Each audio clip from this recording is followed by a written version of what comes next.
Yeah, it is. So it was recording before?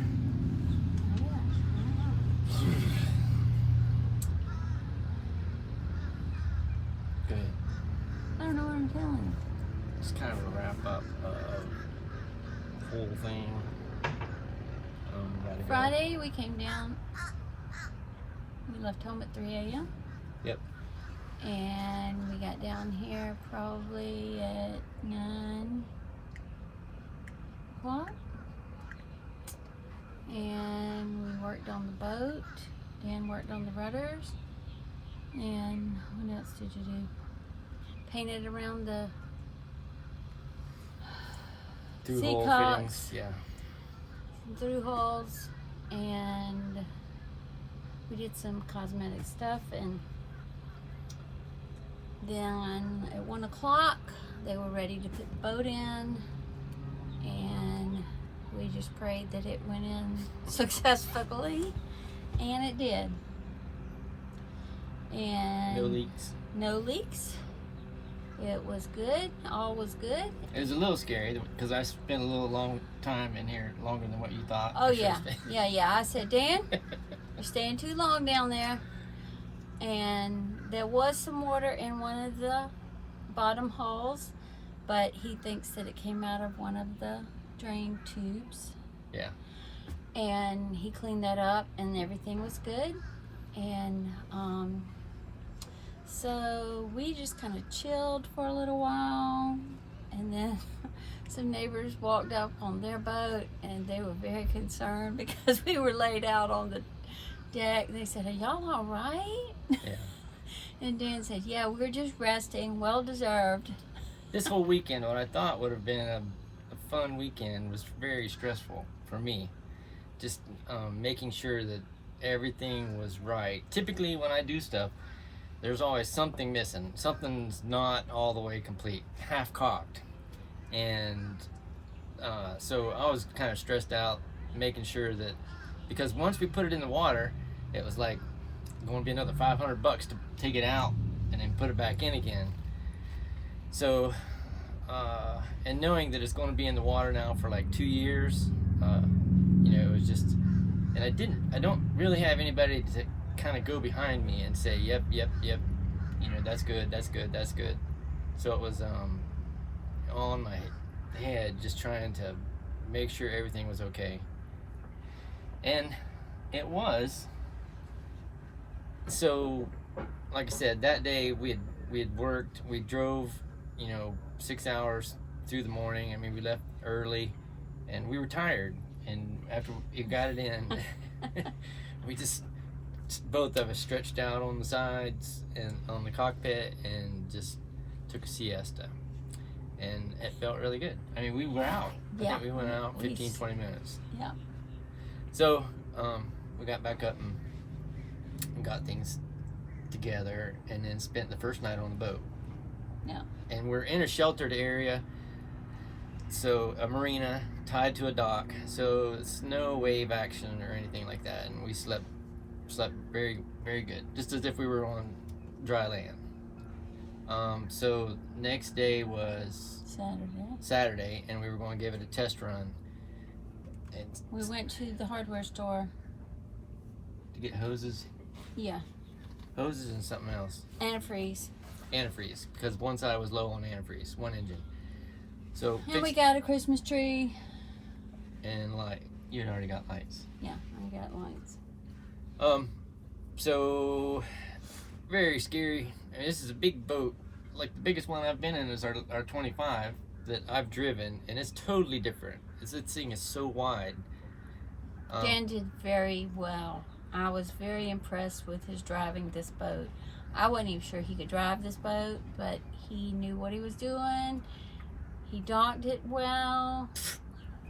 Yeah, you did. So anyway, we got going. I went out, and everybody said that you can turn these things on a dime. I mean, you can spin them on their own axis, like put one engine in reverse, one engine in forward, and I did that, and it's sure enough, man, spun right around, right where we were sitting. Now everything was going we were going slow, but it did it, and then we got straightened up and headed on out, and I was following my phone on Navionics, speed wasn't coming up, so I wasn't sure how fast we were going. Now, I don't know how fast to run these diesel engines.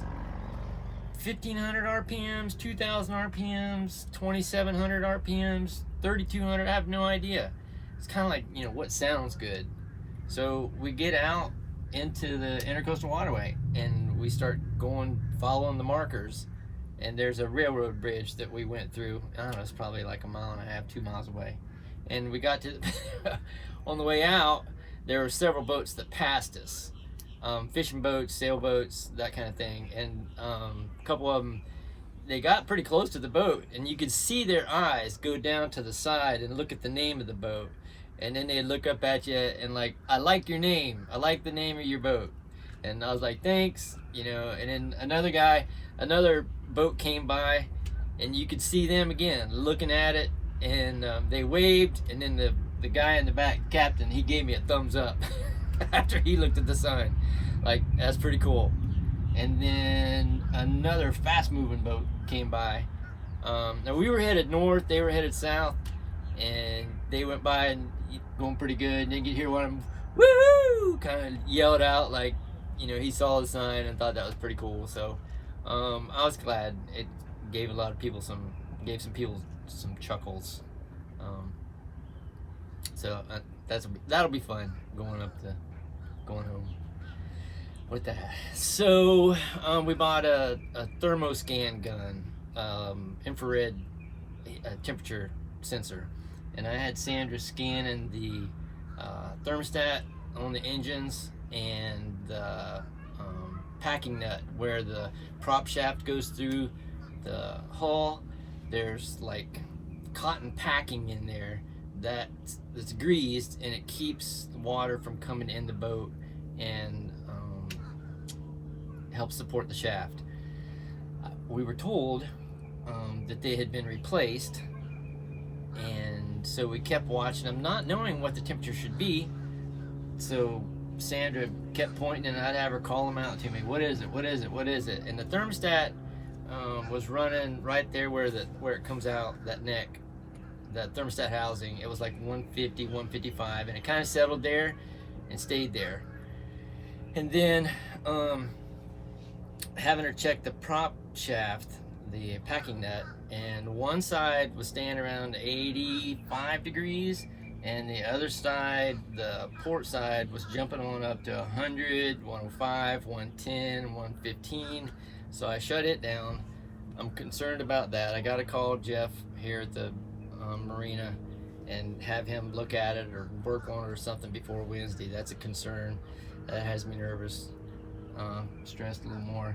And in typical fashion, half cocked, I took off going out through there, and Sandra's looking at the engine. She says, hey, this one side, this what is it, the water filter, says it's not moving water like the other one. I said, yeah, I know. And she's like, no, there's no water. No water. And I looked over, and what did I do? I forgot to open up the seat cock. So I opened it up, and then everything started working fine. The temperature never overheated. I'm pretty sure that impeller is not going to last very long. But while we were out there, it was fine. We kept watching the water flow, watching the temperature, and everything checked out right. So came back and docked the boat. It was a little harder than I thought. I'm gonna have to watch YouTube, get some lessons. And then we strung Christmas lights.